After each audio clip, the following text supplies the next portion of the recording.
Hey people, welcome to Rubavu Real Estate Platforms.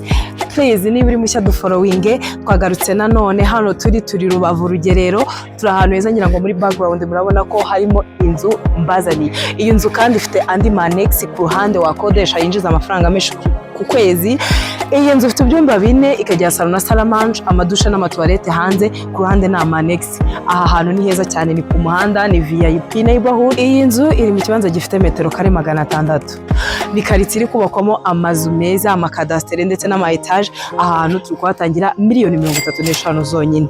Duhamagare cyangwa utwandikire ahantu hatagucika. Iyi ni Shwadel. Ushaka kureba ku buryo burambuye, genda kuri YouTube wandikemo Rubavu Real Estate uraza kuhabona. Ibyangombwa byose birahari, ugura uhita ukorerwa mutation. Ni ku muhanda, ni heza cyane, duhamagare mu bambere ahantu hatagucika. Rubavu banditseho your trusted real estate partner, we always here for you.